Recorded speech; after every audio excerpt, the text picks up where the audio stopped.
Get this through your thick, arrogant head, Valerie. Serena and the boy are moving in on Monday. I've already cleared out your studio. Her luggage is more important than your blueprints right now. Harrison stood there, tall and smug in his $3,000 suit, looking at me like I was a rebellious employee instead of his wife of 12 years. I felt a vein throb in my temple. The rage wasn't a slow burn. It was an explosion. I slammed my palm onto the marble island, the sound echoing like a gunshot through the penthouse. "You did what?" I hissed, stepping toward him. I didn't back down. I never did. "You touched my professional workspace for that manipulative leech?" "This is my home, Harrison. I designed every inch of it. I paid for half of it. You don't get to invite your foster sister to live here without my goddamn permission." "I don't need your permission to help my family," Harrison roared back, his face turning a mottled purple. "She's struggling." Grant is a deadbeat who can't give her a dime, and Silas needs a stable environment. "Why are you being such a heartless bitch? Is it because you couldn't give me a kid? Are you that jealous of her?" The air left my lungs for a split second. That was the low blow he'd been saving. I didn't cry. I leaned in, my voice dropping to a lethal quiet growl. "Don't you ever use my infertility as a weapon again, you pathetic coward. If you want Serena so badly, go live in the gutter with her. But she is not crossing this threshold." "She is already on her way," Harrison sneered, grabbing his keys. "Deal with it, Valerie, or leave. I'm going to help them load the truck. When I get back, I expect a smile on your face and the guest wing ready. Don't test me. I sign the mortgage. I make the rules." The door slammed with a violence that shook the paintings on the walls. "He makes the rules?" I whispered to the empty, silent room. My hands were shaking, not with fear, but with a craving for destruction. I spotted his second phone, the work phone, sitting on the velvet armchair. In his haste to assert dominance, he'd forgotten his lifeline. I grabbed it. My thumb hovered over the screen. I tried our wedding date. Locked. I tried his birthday. Locked. Then, a sickening thought struck me. I entered Serena's birthday, May 12th. Success. My eyes scanned the messages. The world didn't just crumble. It turned into a hellscape. Serena. "Harrison, Silas is crying. He wants his daddy. I can't keep pretending Grant is his father. The kid looks exactly like you. When is that ice queen going to get out of our house?" Harrison. "Patience, my queen. I'm gaslighting her into letting you move in. Once you're inside, I'll make her life such a living hell that she'll beg for a divorce. Then the penthouse, the settlement, and our son will finally be together. I love you." Serena. "I love you more. I can't wait to see her face when she realizes I've been sleeping in her bed every time she's away on business." A guttural scream tore out of my throat. I smashed a crystal vase against the wall, watching it shatter into 1,000 jagged diamonds. They hadn't just betrayed me. They were planning a hostile takeover of my entire existence. Silas wasn't my nephew. He was the bastard son of my husband and the woman I had treated like a sister. And Grant. Poor, stupid Grant was raising a child that wasn't his. I didn't waste another second. I grabbed my phone and dialed Grant's number. "Grant, it's Valerie. Shut up and listen," I commanded as soon as he picked up.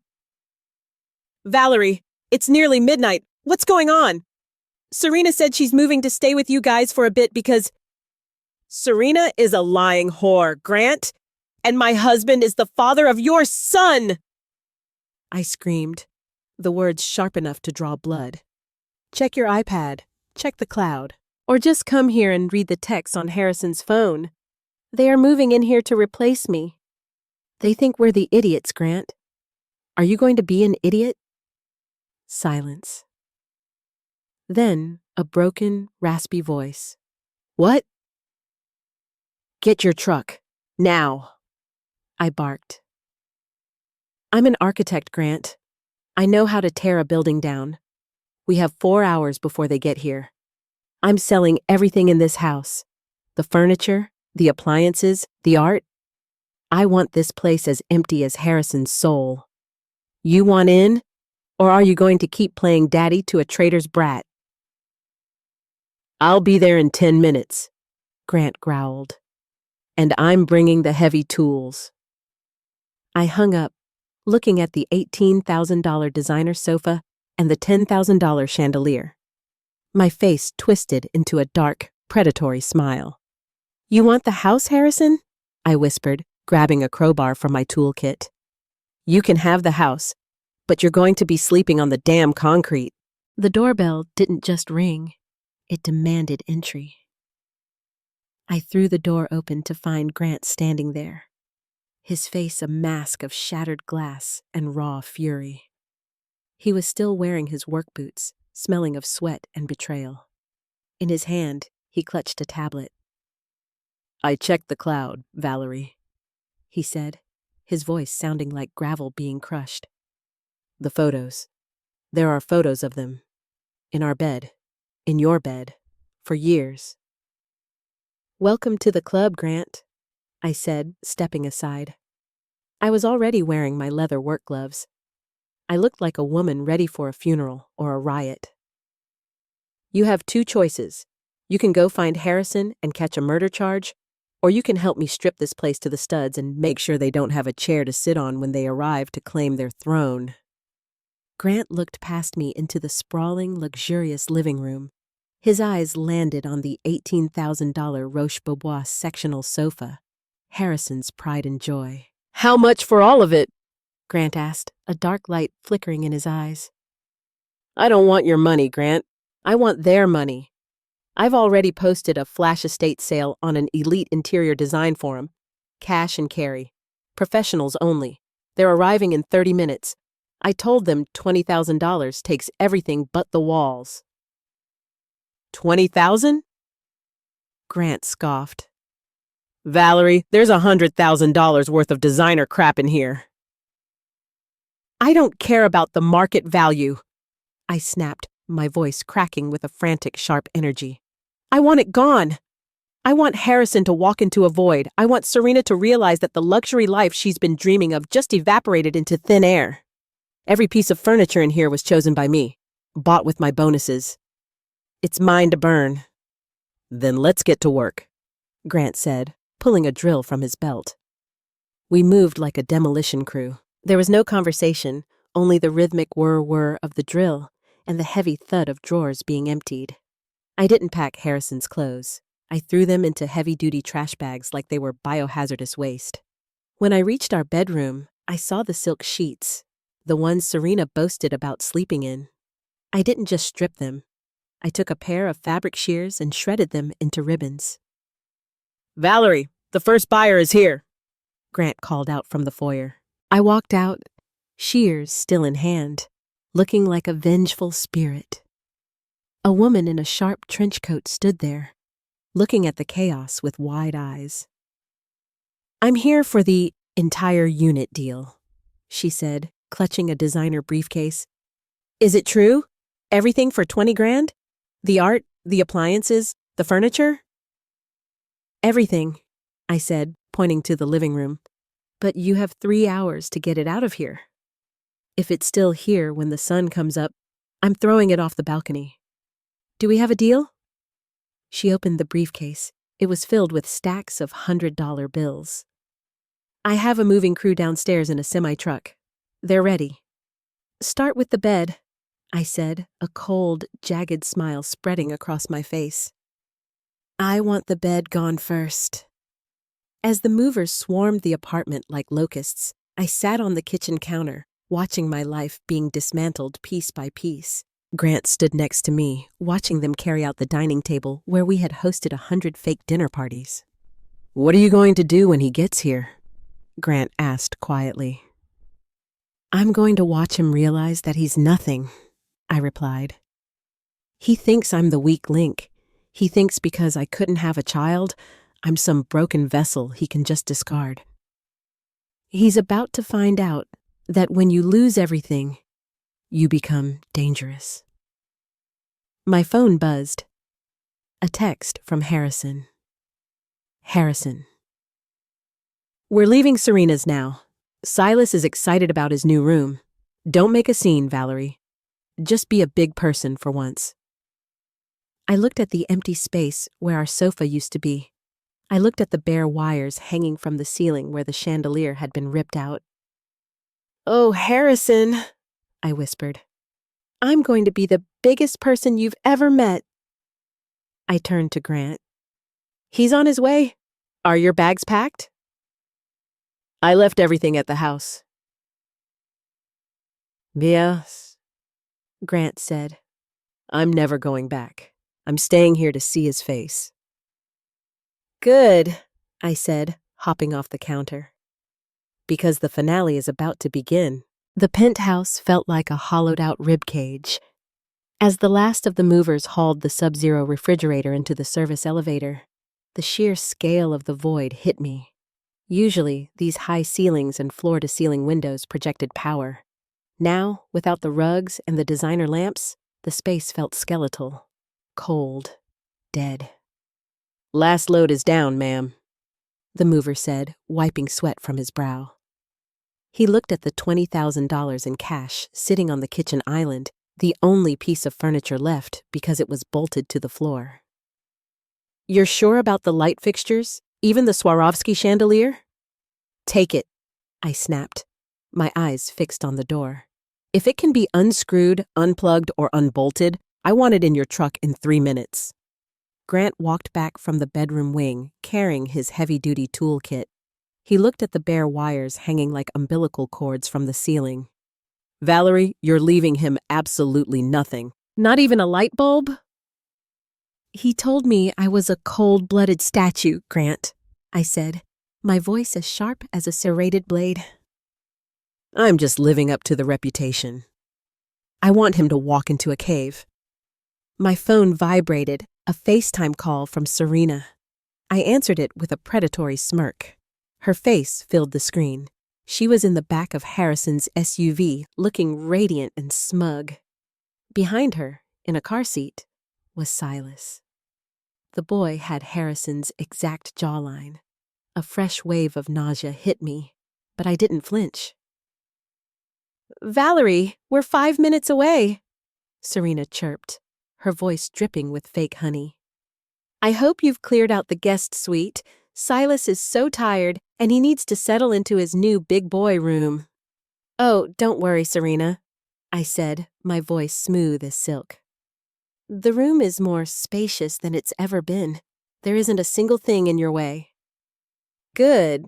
I'm glad you're finally seeing reason, she said, her eyes gleaming with triumph. It's better for everyone if we just coexist. For the sake of the family. Family, I repeated, the word tasting like ash. See you soon, Serena. You have no idea what's waiting for you. I ended the call and turned to Grant. They're here. Stand in the shadows. I want the guilt to choke them before I even open my mouth. Outside, the elevator dinged. The muffled sound of Harrison's laughter drifted through the hallway. It's a fresh start, buddy, Harrison's voice boomed. A big house for a big boy. The key turned in the lock. The heavy oak door swung open. Harrison marched in first, carrying 2 designer suitcases. Serena followed, holding Silas's hand, a look of greedy anticipation on her face. Harrison dropped the suitcases. They hit the hardwood floor with a hollow thud that echoed through the vacant apartment. His jaw literally dropped.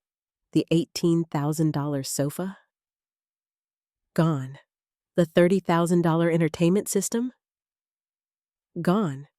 Even the curtains had been ripped from the rods. What the hell is this? Harrison gasped, his voice cracking. Valerie, where's the furniture?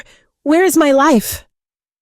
Serena stepped inside, her face turning ashen as her eyes landed on Grant. "Grant?" she whispered, her voice trembling. "What are you doing here?"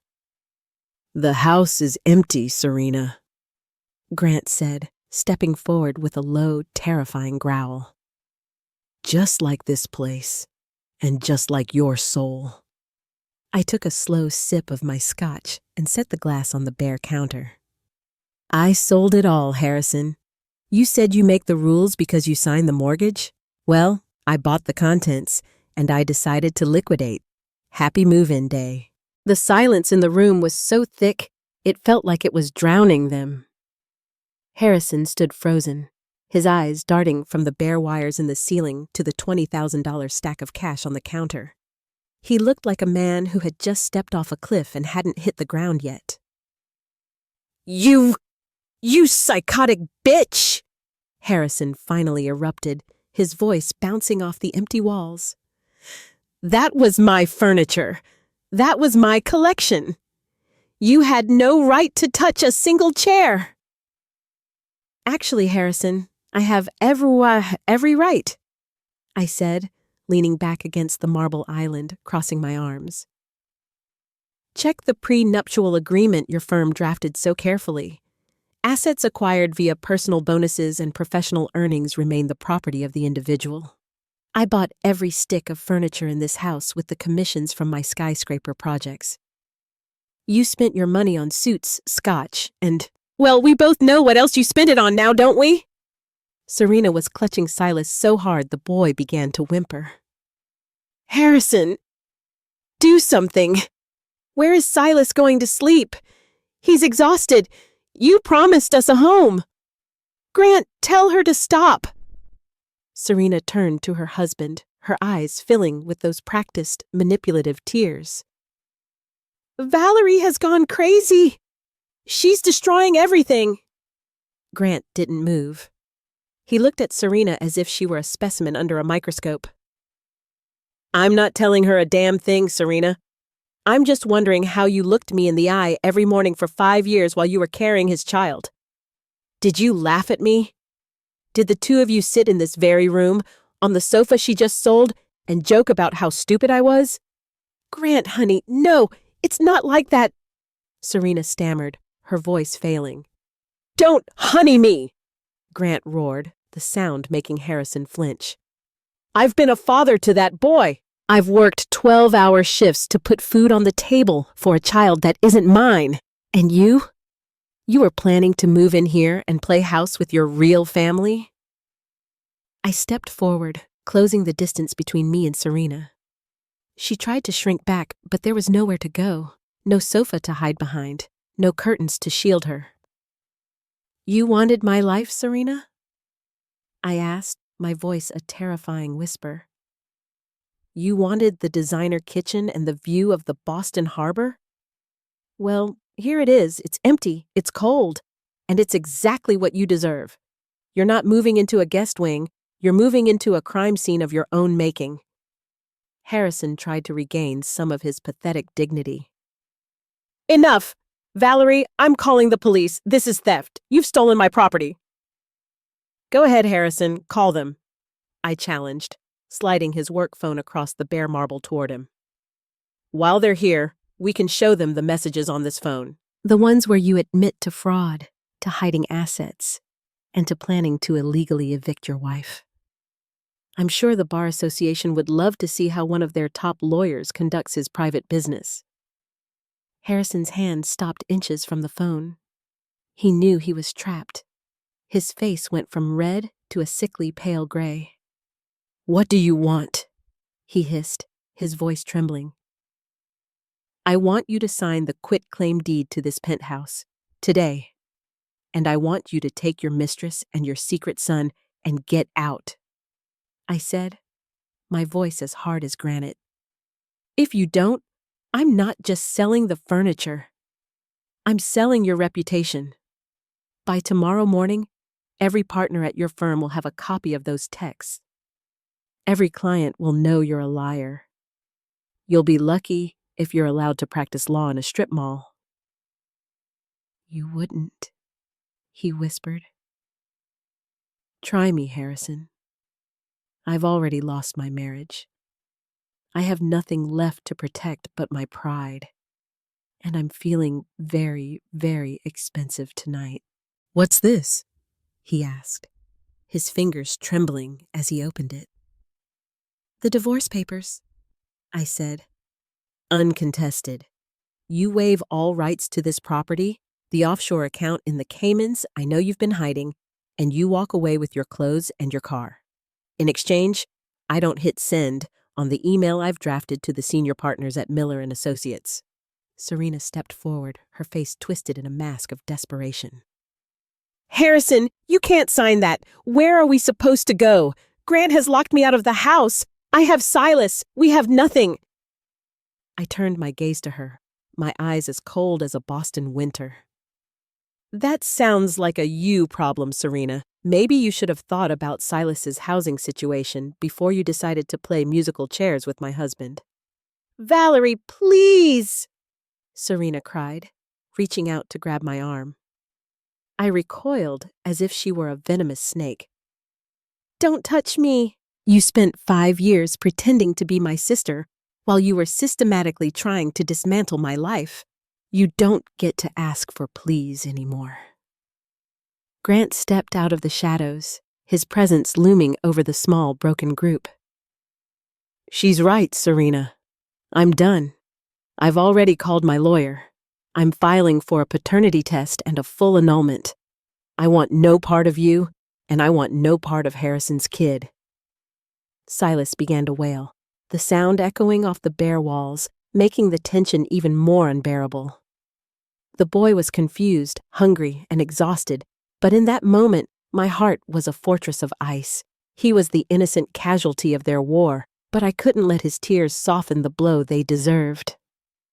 Sign the papers, Harrison, I commanded, sliding a pen toward him. Or I swear on my life, by 9 o'clock tomorrow morning, you'll be the most famous pariah in the Massachusetts bar. Harrison looked at Serena, then at the crying boy, and finally at me. For the first time in 12 years, he saw me, not as the cold queen he could manipulate, but as the woman who had built the very walls he was standing in. He grabbed the pen. His signature was shaky, a jagged line that signaled the end of our life together. He slammed the pen down and shoved the papers back. There, it's done. You've taken everything. He spat, his voice thick with venom. I hope you're happy in your empty palace, Valerie. You're going to die here alone. I'd rather be alone in an empty house than spend another second in a crowded one filled with liars, I replied, my voice steady and ironclad. Now get out, all of you. But it's 1 a.m, Serena shrieked. It's freezing outside. Where are we supposed to take a 5-year-old? I walked to the front door and held it wide open. The hallway light spilled into the darkened apartment. There's a 24-hour motel 3 blocks down. It's cheap, it's dirty, and it's exactly the kind of place your relationship started, I said, pointing to the exit. Move, now! The door clicked shut, the heavy oak sound echoing like a gavel. For the first time in hours, the apartment was silent, but it wasn't a peaceful silence.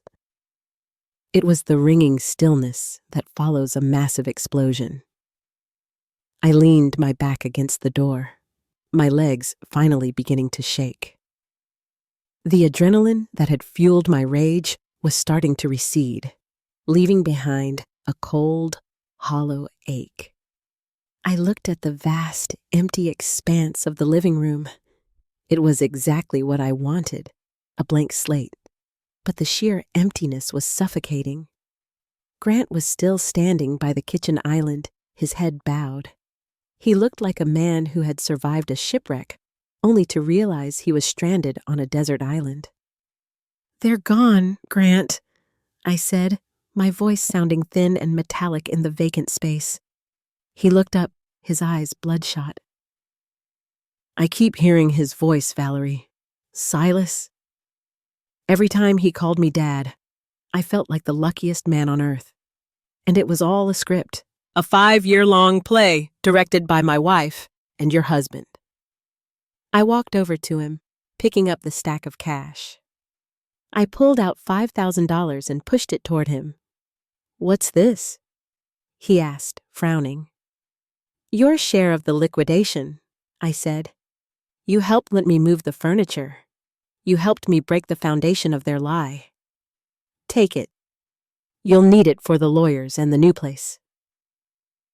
Grant pushed the money back. "I didn't do it for the money, Valerie. I did it because I needed to see the truth. I needed to know why my life didn't make sense anymore." He paused, looking around the skeletal remains of the penthouse. "What are you going to do now? You're sleeping on a floor in a $4 million tomb." "I'm not sleeping," I replied, a spark of my earlier fire returning. "I'm an architect, Grant. When a building is condemned, you don't just leave the rubble. You clear the site. You prepare for the new structure." I walked to the floor-to-ceiling window, looking out at the Boston skyline.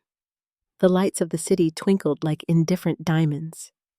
Somewhere out there, in a dingy motel, Harrison and Serena were probably screaming at each other, realizing that without my money and my house, they had nothing but their mutual resentment to keep them warm.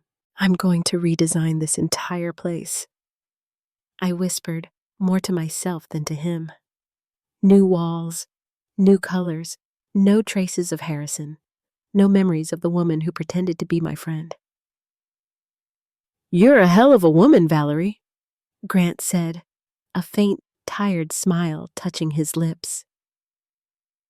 "Most people would have just cried and called a lawyer. You dismantled them."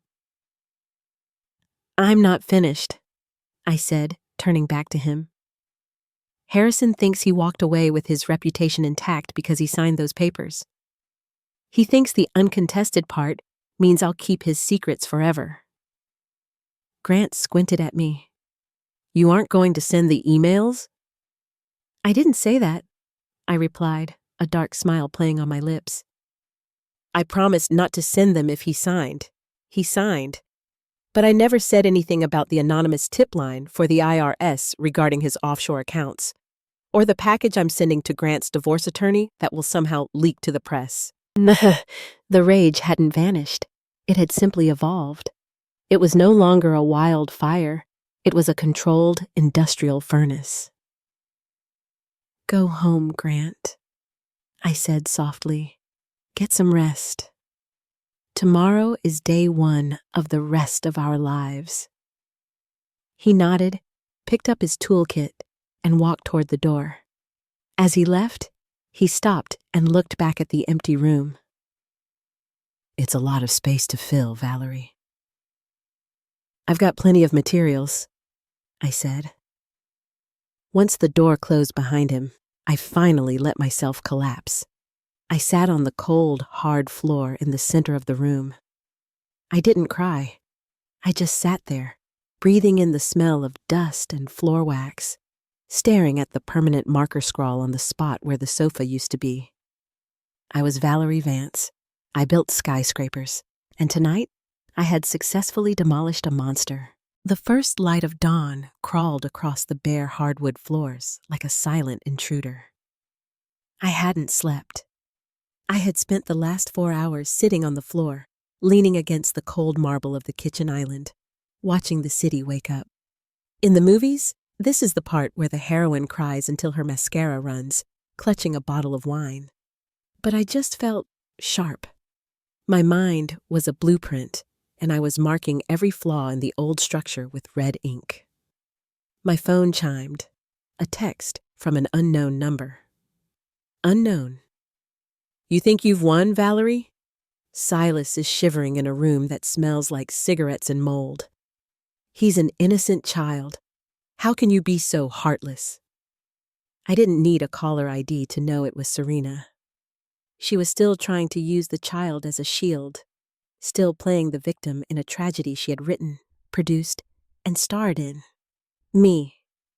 He's shivering because his father is a liar and his mother is a thief. Checkout time is at 11 a.m., Serena. I'd suggest you start looking for a job. I hear they're hiring at the laundromat. I blocked the number. The petty satisfaction lasted exactly 3 seconds before the weight of the reality crashed back down. I stood up, my joints cracking from the cold and the hard floor. I walked into the master bathroom. The movers had even taken the vanity stool. I looked at myself in the mirror, the only glass I hadn't sold. My hair was a mess, my eyes were sunken, and there was a smudge of permanent marker on my cheek. I looked like a ghost haunting my own life. No, I whispered to the reflection. Ghosts don't build. Builders build. I grabbed my laptop from the kitchen counter tier. I had one more piece of business to attend to before the construction crews arrived. Harrison thought that signing the quit-claim deed was his get-out-of-jail-free card. He thought he'd bought my silence. He had forgotten one thing. I am an architect. I know that a building isn't just made of steel and glass. It's made of permits, licenses, and legal paper trails. I opened the encrypted folder where I had stored the backups of Harrison's work phone. I scrolled past the disgusting flirtations and the photos of Silas. I went straight to the financial documents. Harrison had been borrowing from his clients' escrow accounts to fund Serena's lifestyle and his own offshore gambling habits. He'd been moving money in $9,000 increments, just below the reporting threshold, thinking he was a genius. I didn't send the email to his firm, not yet. I had something more surgical in mind. I dialed a number for a private investigator I'd used for site surveys in the past. Mitch, it's Valerie Vance. I have a package for you. It's a roadmap to a very large, very illegal paper trail. I want it delivered to the district attorney's office, anonymously. Valerie, is everything okay? Mitch's voice was cautious. This sounds like a war zone. It's not a war, Mitch, I said, looking out at the rising sun over the Atlantic. It's a controlled demolition. I'm just making sure the dust doesn't settle on my side of the street. As I hung up, the doorbell rang. It wasn't Harrison, and it wasn't the police. It was a delivery man holding a massive, industrial-sized box of white paint and a set of professional rollers. I had ordered them at 3 a.m. I stripped off my blazer, rolled up my sleeves, and cracked open the first gallon. The smell of fresh paint, sharp, chemical, and clean, filled the air. I dipped the roller and made the first long, vertical stroke over the scrawl I'd written on the wall. I was painting over the lies. I was painting over the 12 years of I love you, and we're in this together. By the time I reached the third wall, my arms were burning, but for the first time since I'd seen that first text on Harrison's phone, I felt like I could breathe. Then, my front door burst open. The door didn't just open. It hit the stopper with a violent crack that echoed like a gunshot through the empty halls. Harrison stood there, disheveled, his expensive suit wrinkled and his tie hanging limp around his neck. He looked like he'd spent the night in a gutter, which, given the motel he was staying in, wasn't far from the truth. "You're insane!" he screamed, his voice cracking with a mix of exhaustion and rage. He marched into the living room, his shoes tracking mud onto the floor I had just started to clean. "I just got a call from the bank, Valerie. My personal line of credit, frozen. My corporate card, flagged for suspicious activity. What did you do?" I didn't stop painting. I kept my back to him, the roller moving in steady, rhythmic strokes. "I didn't do anything, Harrison. I simply informed the right people that your financial profile had changed. A man who suddenly loses his primary residence and is going through a high-conflict divorce is a liability. Banks hate liabilities. You're trying to ruin me!" He lunged forward, grabbing the roller from my hand and flinging it across the room. White paint splattered against the dark wood floor, like a Rorschach test of our ruined marriage. I turned to face him, my expression a mask of bored indifference. I'm not trying to ruin you, Harrison. I'm just letting you experience the consequences of your own choices. You built a life out of matchsticks and lies. Don't blame me because I decided to strike a light.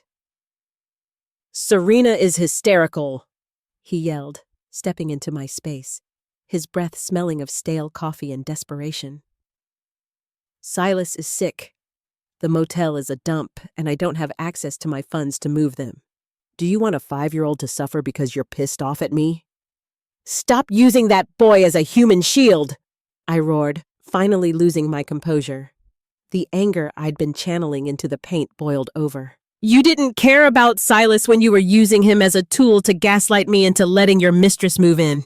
You didn't care about him when you were stealing from your clients to pay for Serena's jewelry. You only care about him now because he's the only card you have left to play. Harrison's face went pale. How do you know about the clients? I'm an architect, Harrison. I know how to read a ledger as well as a blueprint, I said, stepping closer until our chests were almost touching.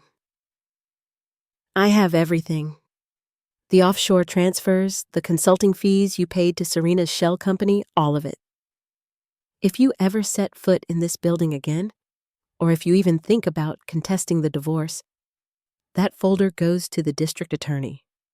Not as an anonymous tip, but as a formal complaint from your ex-wife. He slumped. The air seemed to leak out of him, leaving behind a hollow shell of a man. He looked around the empty room, finally realizing that there were no chairs to sit on, no bed to hide in, and no wife left to save him. Why? He whispered, his voice broken.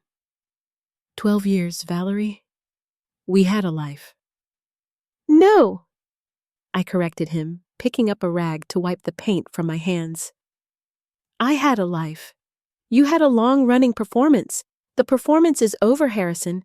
The curtain has fallen. The audience has gone home. I walked to the door and held it open. Go back to your motel. Go back to your real family. See if Serena's love is enough to keep you warm when the subpoenas start arriving. He didn't say another word. He walked out, his shoulders hunched, looking every bit the loser Grant had called him. As the door closed, my phone buzzed. It was a message from Grant. Grant. The paternity test is scheduled for 2 p.m. I'm officially moving out of the state. Thank you, Valerie, for waking me up. I leaned against the door, closing my eyes. The penthouse was quiet again, but for the first time, the silence didn't feel like an echo. It felt like a foundation. 3 days had passed since I watched Harrison's slumped shoulders disappear down the hallway. The penthouse was now a pristine white shell. Every wall had been primed and painted, erasing the scuffs of our history and the jagged ink of my rage. It was a blank canvas, smelling of fresh beginnings and expensive renovation. I was standing in the middle of the empty guest wing, the room that was supposed to be Silas's, when my phone rang. It was an unrecognized number, but I knew the area code. It was the South Boston precinct. Hello? Is this Valerie Vance? A gruff voice asked. This is Detective Miller. We're looking for Harrison Vance. We were told this was his primary residence. I felt a cold, sharp thrill run down my spine. We are separated, Detective. He hasn't lived here in days. May I ask what this is regarding? There's a warrant out for his arrest, ma'am. Embezzlement and grand larceny. His firm filed a formal report this morning after an internal audit triggered by an anonymous tip. We've already picked up a woman named Serena Miller at a motel in Revere. She's being brought in for questioning as a co-conspirator. I gripped the edge of the marble counter. It was happening. The demolition was complete. I believe you can find him at the Regency Motel on Route 1, I said, my voice steady, professional. "I'm sure he's waiting for your call." I hung up and let out a breath I felt like I'd been holding for a decade. I walked over to the floor-to-ceiling windows and looked out at the city. Somewhere across the bridge, the police were closing in on the man who thought he could replace me with a cheaper, more compliant version. An hour later, my doorbell rang. It wasn't the police. It was Grant. He looked different. He'd shaved his beard, and the weary, defeated look in his eyes had been replaced by a grim, focused clarity. He was carrying a small cardboard box. "I'm leaving, Valerie," he said as he stepped into the white void of the living room. "The paternity test came back. It was exactly what you said. Silas, he's not mine. Not a single chromosome." "I'm sorry, Grant," I said, and for the first time, I meant it. "I know you loved that boy." "I did. That's the hardest part," he said, setting the box down on the floor. "Serena tried to beg me to take her back at the station. She told me Harrison was a mistake, that she only did it for the money. She actually had the nerve to ask me to bail her out." "And?" Grant let out a harsh, dry laugh. "I told the officer I'd never seen her before in my life. I'm moving back to Vermont. My brother has a ranch there. I need to be somewhere where the air doesn't smell like exhaust and lies." He looked around the room, his eyes lingering on the fresh white paint. "You did it, didn't you? You called the firm. You sent the files." "I did what I had to do to protect the structure, Grant," I said, crossing my arms. "Harrison wasn't just a bad husband. He was a parasite. If I hadn't cut him out, he would have drained me until there was nothing left but a shell." "You're a terrifying woman, Valerie Vance," Grant said, but there was a hint of respect in his voice. "But you're the only honest person I've met in this city." He reached into the box and pulled out a bottle of high-end champagne. "I found this in the back of my truck. I think we should drink it. To the end of the world." We didn't have glasses. We didn't have chairs. We sat on the floor of the multi-million-dollar penthouse, passing the bottle back and forth in the middle of the white room. "What happens to the kid?" Grant asked after a long silence. "Serena's mother is coming up from Florida to get him," I said. "She's the only one left who isn't headed for a jail cell. He'll be far away from here." "Good," Grant whispered. "He deserves a chance to grow up without knowing he was a weapon used in a war." As the sun began to set, casting long orange shadows across the white walls, I felt the last remnants of my anger dissolve. It was replaced by something much heavier, but much more stable. Peace. "You know," Grant said, looking at the ceiling, "you're going to be a great architect for your own life, Valerie. Just make sure the next guy you let in knows how to read a blueprint." "There won't be a next guy for a long time, Grant," I said, taking a final swig of the champagne. "I'm busy with a new project. It's a solo build." The morning news was a symphony of justice. I sat on a single folding chair, the only piece of furniture I had purchased for my new life, holding a steaming mug of black coffee. On the television screen, which was propped up on a shipping crate, a grainy video played. It was Harrison. He was being led out of the Regency Motel in handcuffs, a windbreaker pulled over his head to hide from the cameras. Behind him, Serena was being escorted by a female officer, her face bloated from crying, screaming about her rights while Silas was carried away by a social worker. The headline scrolled across the bottom of the screen. "Top Boston attorney charged in multi-million-dollar embezzlement scheme." I hit the power button. The screen went black. I didn't feel the rush of triumph I had expected. Instead, I felt a profound sense of lightness, as if I had finally shed a skin that had been suffocating me for a decade. The rage that had driven me to sell my sofa, to paint my walls, and to destroy a man's career, had finally burnt itself out, leaving behind a clean, fertile field of ash. The doorbell rang. It was the delivery crew from the high-end furniture gallery on Newberry Street. "Where do you want the desk, Ms. Vance?" the lead mover asked, looking around the pristine white room with a puzzled expression. "Right there," I said, pointing to the spot by the window where Harrison's armchair used to sit. "Facing the sun, not the television."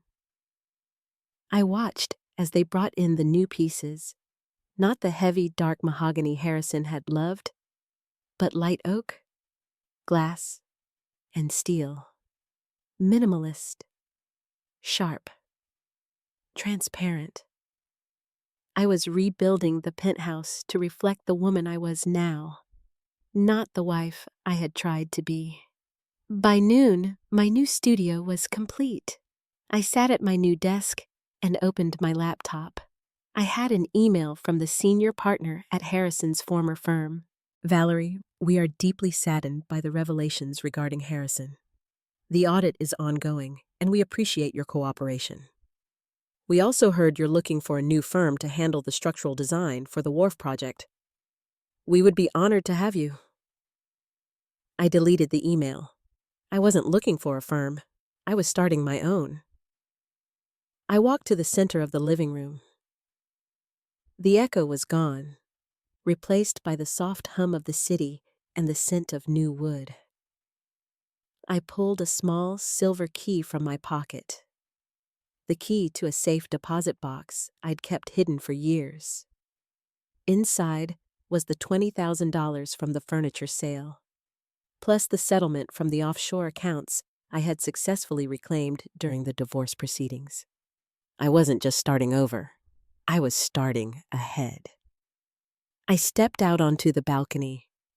The Boston air was crisp, biting, and incredibly fresh. Below me, the city was a grid of possibilities. For 12 years, I had built structures for other people, monuments to corporate greed and family vanity. Now, for the first time in my 39 years, I was building for myself. My phone buzzed. A picture message from Grant. It was a photo of a snow-capped mountain in Vermont with a simple caption. "The air is clear up here. Build something beautiful, Valerie." I smiled, a real, genuine smile that reached my eyes. I tucked the phone away and looked out at the horizon. Harrison had been right about one thing. I was calculating. I was cold. I was an architect. But he had forgotten the most important rule of my profession. Before you can build something magnificent, you have to be brave enough to tear down what is broken. I walked back inside, closed the balcony door, and picked up my drafting pen. It was time to get to work. Bottom line, never bet your whole life on someone else. Keep your own career and your backbone so you can walk away from lies and live your best life on your own terms. Thanks for listening to Valerie's Journey. If this story hit home, drop a like, leave a comment with your thoughts, and subscribe so you don't miss the next one.